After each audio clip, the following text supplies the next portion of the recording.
উন্মাদনা লেখিকা কায়নাত খান কবিতা পর্ব ৩১। আনব্লক করবি নাকি গোটা দশেক সাপ পাঠামো, এবার কিন্তু বিষে ভরপুর থাকবো। মেসেজটা দেখে আনন্দী বুঝে যায় এটা অভির কাজ। তাকে সব জায়গা থেকে ব্লক করেছিল বলেই এতদূর গেছে সে। সরাসরি বাড়িতে সাপ পাঠিয়েছে। অভির ভাষ্য মতে সাপগুলোতে বিষ ছিল না, কিন্তু যদি থাকতো, ভাবতেই বুকের ভেতরটা ঠান্ডা হয়ে আসে আনন্দীর। মানুষটা ঠিক কতটা ভয়ঙ্কর হতে পারে সেটা ধীরে ধীরে বুঝতে পারছিল সে। তবুও অদ্ভুতভাবে এবার তার ভয় কমে আসে, কারণ সে নিশ্চিত হয়ে গেছে এটা অভির কাজ। আর অভি চাইলে তাকে ভয় দেখাবে, কিন্তু এখনই মেরে ফেলবে না। এই বিশ্বাস থেকে হয়তো সাহস ফিরে পায় আনন্দী। চুপচাপ নিজের রুমে ঢুকে দরজা বন্ধ করে দেয় সে। তারপর একে একে জানালা, বারান্দার দরজা সব আটকে দেয়, যেন পুরো পৃথিবী থেকে নিজেকে আলাদা করে ফেলতে চাইছিল। এরপর ফোন হাতে নিয়ে কিছুক্ষণ স্থির হয়ে বসে থাকে। শেষমেশ হোয়াটসঅ্যাপে গিয়ে অভিকে আনব্লক করে প্রথমে মেসেজ পাঠায় জানোয়ার। মেসেজটা পাঠানোর সঙ্গে সঙ্গে রিপ্লাই আসতে শুরু করে। স্ক্রিনে ভেসে ওঠে পশু ইজ টাইপিং। মূলত অভির নাম্বারটা আনন্দী পশু নামেই সেভ করে রেখেছিল, কারণ অভির ফোনে সে দেখেছিল অভি তার নাম্বার কালনাগিনী দিয়ে সেভ করে রেখেছে, তাই সেও পশু দিয়ে সেভ করে রেখেছে। কয়েক সেকেন্ড পর রিপ্লাই আসে, বেশি কথা কইলে এবার কিন্তু নিজের অজগর নিয়ে হাজির হুমু বান্দি। মেসেজটা পড়ে কপাল কুঁচকে যায় আনন্দীর। বিরক্তি নিয়ে টাইপ করে, তুই নিজেই তো একটা কালসাপ, আবার অজগর পালতে গেলি কেন? পাশ থেকে সঙ্গে সঙ্গে উত্তর আসে, এই অজগর সেই অজগর না সোনামণি, লাইভ দেখামো দ্বারা। কথার ইঙ্গিত বুঝাতেই বিরক্তিতে চোখ বন্ধ করে ফেলে আনন্দী। জানোয়ার লিখে আবার ব্লক করে দেয় অভিকে। গত রাত থেকে এক ফোঁটা ঘুম হয়নি তার, চোখ জ্বলছিল ক্লান্তিতে, মাথাটাও ভারী লাগছিল ভীষণ। তাই ফোনটা পাশে রেখে ধীরে ধীরে বিছানায় শুয়ে পড়ে আনন্দী। এবার অন্তত একটু ঘুম দরকার। অন্যদিকে আনন্দীর রিপ্লাই পেয়ে ঠোঁটের কোণে হাসি ফুটে ওঠে অভির। আবার মেসেজ পাঠাতে যায় সে, কিন্তু সঙ্গে সঙ্গে বুঝতে পারে আবার ব্লক করে দিয়েছে তাকে। কয়েক সেকেন্ড ফোনের দিকে তাকিয়ে থেকে হঠাৎ হেসে ওঠে অভি। দুপুরের গরমে গ্যারেজের ভেতর উদম গায়ে শুধু মুন্ডু পরে বসেছিল সে। হাতে জ্বলন্ত সিগার, চুলগুলো আগের মতোই পিছনে বাঁধা। এই ভর দুপুরেও তার মুখে অদ্ভুত এক তৃপ্তির হাসি। সামনে বসে থাকা সাঙ্গপাঙ্গরা বারবার একে অপরের দিকে তাকাচ্ছিল।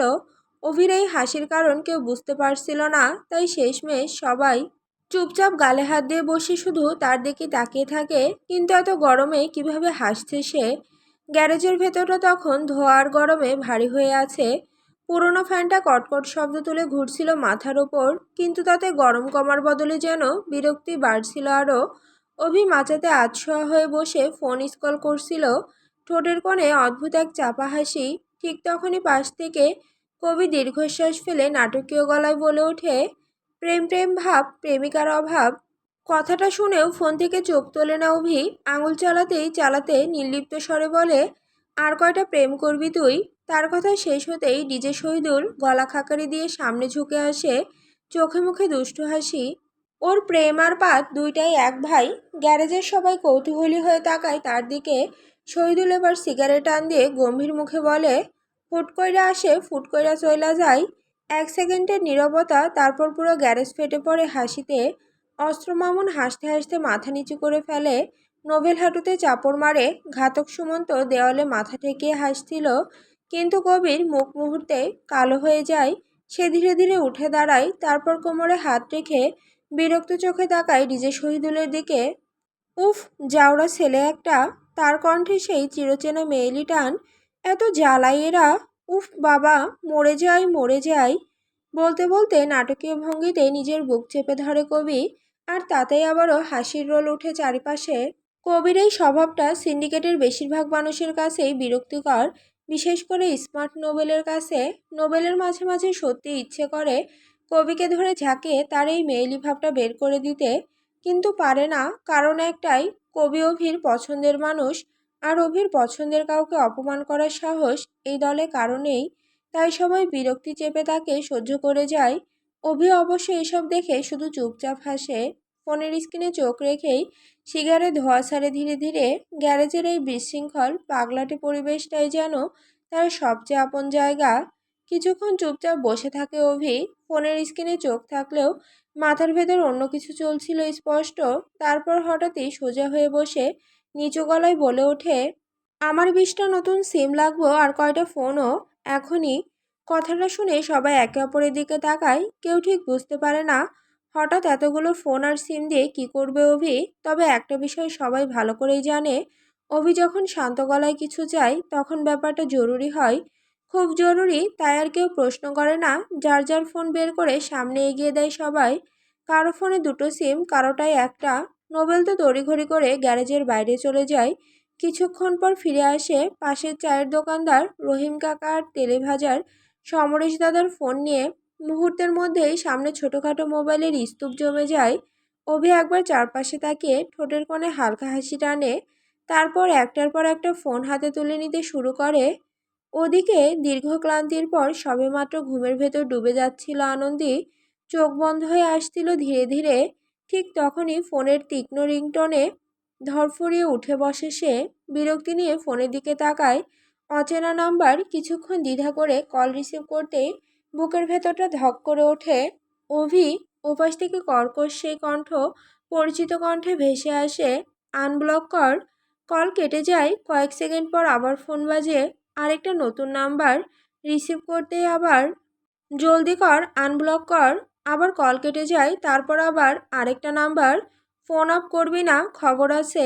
একটার পর একটা কল আসতেই থাকে। প্রতিটা কলে অভির একই গলা, একই চাপা হুমকি, আনব্লক কর না হলে বাসায় আসমু। ফোন অফ করলে ভালো হইব না। কিছুক্ষণের মধ্যেই বিরক্তি আর ক্লান্তিতে মাথা ধরে যায় আনন্দের। মনে হচ্ছিল লোকটা ইচ্ছে করে তাকে পাগল বানিয়ে ছাড়বে। শেষমেশ বিরক্তিতে দাঁত চেপে সব জায়গা থেকে আনব্লক করে দেয় অভিকে। আর আশ্চর্যজনকভাবে তারপরই সব শান্ত, আর কোনো কল আসে না। আনন্দী হাঁফ ছেড়ে বালিশে মাথা রাখতে যাবে, ঠিক তখনই ফোনে ভিডিও কল ভেসে ওঠে। অভি স্ক্রিনের দিকে তাকিয়ে কপাল কুঁচকে যায় তার। প্রথমে ধরবে না ভেবেছিল, আঙুল কয়েকবার রিজেক্ট বাটনের উপরে গিয়েও থেমে যায়। শেষমেশ বিরক্তি নেই কল রিসিভ করে আনন্দী। ভিডিও কল রিসিভ করতেই স্ক্রিন জুড়ে ভেসে ওঠে অভির মুখ। অল্প আলোয় তার চোখ দুটো আরও গভীর লাগছিল, ঠোঁটের কোণে সেই চেনা বাঁকা হাসি। বান্দি, একটু ভালোবাসার কথা কনা, শুনতে মন চাইতাছে। কণ্ঠে অদ্ভুত কমলতা, যেন এই মানুষটাই বছরের পর বছর তাকে ভয় দেখায়নি, ভেঙে দেয়নি। আনন্দীর সঙ্গে সঙ্গে কিছু বলে না, কয়েক সেকেন্ড চুপ করে স্ক্রিনের দিকে তাকিয়ে থাকে।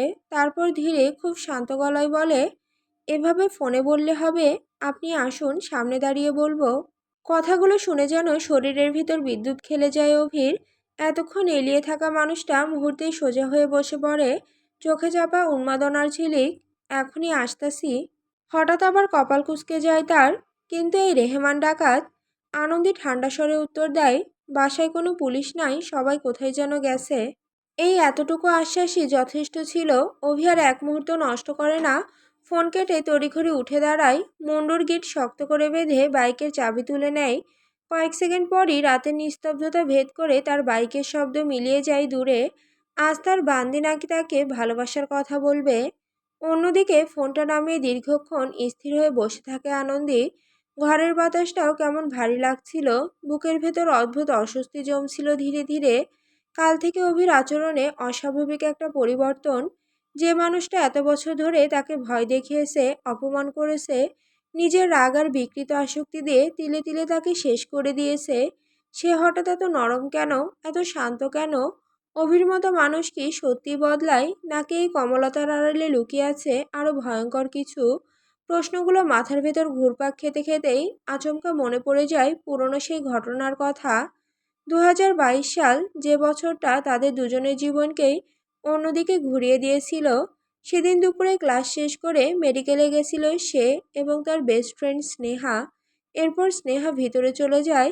আধ ঘন্টা পর স্নেহা বাইরে আসে, মাথায় বিশাল স্কার্ফ পরা, কাপা হাতে একটা ভিডিও দেখায় আনন্দীকে। ভিডিওটা রেকর্ড করা হয়েছিল আনন্দীর মায়ের ফোনে। সেখানে স্পষ্ট দেখা যাচ্ছিল একজন মেয়ে আতঙ্কিত অবস্থায় দাঁড়িয়ে আছে, আর সামনে থাকা একজন পুরুষ তাকে প্রচণ্ড চড় মারছে।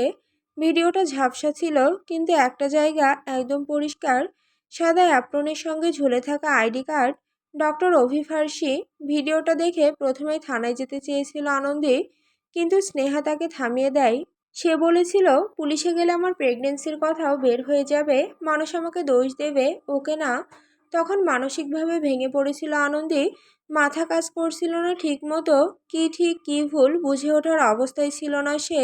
সেই সুযোগেই স্নেহা তার হাত থেকে ফোন নিয়ে নেয়। নিজের মুখ ব্লার করে আনন্দের ব্যবহৃত ফেসবুক আইডি থেকেই ভিডিওটা পোস্ট করে দেয়। ক্যাপশনে লিখে দেয় নিজে। ক্যাপশনটা ছিল ছোট কিন্তু ভয়ঙ্কর, ডাক্তার নামের পশুদের বিচার হবে না। তারপর যেন কিছুই হয়নি এমনভাবে আনন্দীকে নিয়ে বেরিয়ে পড়ে স্নেহা। রাস্তার পাশে দাঁড়িয়ে দুজনে ফুচকা খেয়ে যায় সেদিন। আর ঠিক সেই সময়ে ইন্টারনেটে আগুন ধরে যায়। দেশের নামকরা মেডিকেল কলেজের হবু ডাক্তার জড়িত। এই খবর ছড়িয়ে পড়তে সময় লাগেনি, কয়েক ঘন্টার মধ্যে ভিডিওটা ভাইরাল হয়ে যায়। বিভিন্ন নারী অধিকার সংগঠনের কর্মীরা মেডিকেলে চলে আসে। তাদের মধ্যে অনেকেই সত্যিকার অর্থে নির্যাতিত নারীদের জন্য কাজ করত। আবার কিছু মানুষ ছিল শুধু ক্যামেরার সামনে স্লোগান দেওয়ার জন্য। কিন্তু তখন পরিস্থিতি আর কারো নিয়ন্ত্রণে ছিল না। বিকেলের পর কোচিং শেষে স্নেহা আবারও আনন্দীকে নিয়ে যায় মেডিকেলের সামনে। আর ঠিক তখনই সবকিছু ঘটে যায়। চারপাশে সাংবাদিক, ক্যামেরা, লাইভ, মানুষের ভিড়। হঠাৎ করেই ভিড়ের মাঝখান থেকে অভিকে টেনে বের করা হয়। তার শার্টের কলার ছিঁড়ে গিয়েছিল, কয়েকজন তাকে ধাক্কা দিচ্ছিল, কেউ কেউ জুতো ছুঁড়ে মারছিল। অভি বারবার শুধু একটা কথাই বলছিল, এটা আমার কাজ না। কিন্তু উত্তেজিত জনতা তখন শুনতে রাজি নয়। সাংবাদিকদের একজন আনন্দের প্রোফাইল ছবি দেখে তাকে চিনে ফেলে। মুহূর্তের মধ্যেই মাইক্রোফোন তাক করা হয় তার মুখের সামনে। ভিডিওতে থাকা মেয়েটা আপনি? ডাক্তার অভি কি আপনার উপর অত্যাচার করেছে? ভয়ে জমে গিয়েছিল আনন্দী, গলা দিয়ে কোনো শব্দ বের হয়নি। ঠিক তখন পাশে দাঁড়িয়ে থাকা অসহায় স্নেহার দিকে তাকিয়ে শুধু মাথা নেড়েছিল সে। সেই একটুকু নীরব সম্মতিকেই সত্যি ধরে নেয় সবাই। মুহূর্তের মধ্যেই চারিদিকে ধিক্কার শুরু হয়। কেউ অভিকে নারী নির্যাতনকারী বলছিল, কেউ সাইকোপ্যাথ। তার মেডিকেল লাইসেন্স সাময়িকভাবে বাতিল করা হয়। প্রশাসনিক তদন্ত শুরু হয়। আর সেই বিশৃঙ্খলার মাঝেও পুলিশ ভ্যানে তোলার আগে একবার মাথা তুলে তাকিয়েছিল অভি, সরাসরি আনন্দের দিকে। সেই চোখে রাগ ছিল না, ছিল ভয়ঙ্কর এক প্রতিজ্ঞা। 2 দিন পর জামিনে ছাড়া পায় অভি। মূলত কৃষ্ণদাস তাকে বের করে আনে। কয়েক বছর আগে অভি একবার তার প্রাণ বাঁচিয়েছিল। সেই ঋণ শোধ করতে কোটি টাকার লবিং শুরু হয়। ধীরে ধীরে ঘটনাটা ভুয়া অভিযোগ বলে চালিয়ে দেওয়া হয়। ইন্টারনেটও নতুন খবরে ব্যস্ত হয়ে পড়ে। মানুষ ভুলে যায়, কিন্তু অভি ভোলেনি, এক মুহূর্তের জন্যও না। সেদিনের অপমান, মানুষের থুতু, জুতোর আঘাত, লাইসেন্স হারানো, সব কিছুর দায় সে চাপিয়েছিল আনন্দের ওপর। তারপর থেকে যেন ছায়ার মতো লেগে যায় তার জীবনে। ভয় দেখানো, অপমান করা, মানসিক নির্যাতন, নিয়ন্ত্রণ, সব কিছু দিয়ে ধীরে ধীরে নিজের প্রতিশোধ নিতে থাকে সে। কিন্তু আজ আজ হঠাৎ এত কোমল কেন অভি? সত্যি কি বদলে গেছে সে, নাকি এই শান্ত আচরণের আড়ালে লুকিয়ে আছে আরো ভয়ঙ্কর কোনো অন্ধকার? হাজারটা ভাবনা তখনও জট বেঁধে ঘুরছিল আনন্দের মাথার ভেতর। অভির আচরণের পরিবর্তনটা তাকে অস্বস্তি দিচ্ছিল ভীষণ।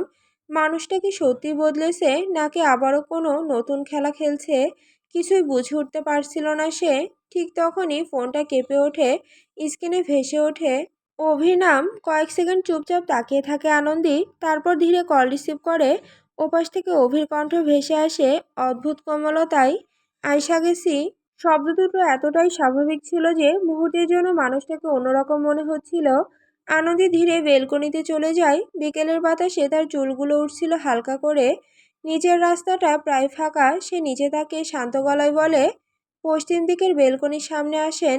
অভি আর কিছু বলে না। কয়েক সেকেন্ড পরে বাইকের শব্দ শোনা যায়। নিচে এসে থামে সে। কালো বাইকের উপর বসে উপরের দিকে তাকায় অভি। আনন্দীকে দেখতেই ধীরে চোখ থেকে কালো চশমাটা খুলে ফেলে।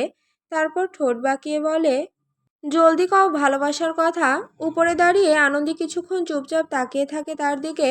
তারপর একগাল হাসে। ঠিক পরের মুহূর্তে উপর থেকে ঝপ করে এক বালতি ময়লা পানি এসে পড়ে তার শরীরের ওপর। সবকিছু এত দ্রুত ঘটে যে প্রথম কয়েক সেকেন্ড কিছুই বুঝে উঠতে পারে না অভি। নোংরা পানি গড়িয়ে পড়তে থাকে তার চুল বেয়ে, মুখ বেয়ে, সাদা পাঞ্জাবি বেয়ে। মুহূর্তের মধ্যেই সম্পূর্ণ ভিজে যায় সে। রাস্তায় দাঁড়িয়ে থাকা কয়েকটা কুকুর পর্যন্ত চমকে সরে যায়। অভি ধীরে ধীরে মুখ তুলে তাকায় উপরের দিকে। আর বারান্দায় দাঁড়িয়ে হাসছিল আনন্দী, চোখে মুখে অদ্ভুত তৃপ্তি। হইছে? মাথা কাত করে বলে সে, নাকি আরও বলবো ভালোবাসার কথা? কয়েক সেকেন্ড স্থির হয়ে দাঁড়িয়ে থাকে অভি, তারপর ভেজা চুল থেকে পানি ঝাড়তে ঝাড়তেই শান্ত গলায় বলে, ভালোবাসোস না এটা বললেই পারতি। এমনি ময়লা পানি ফেলার কোনো দরকার ছিল না।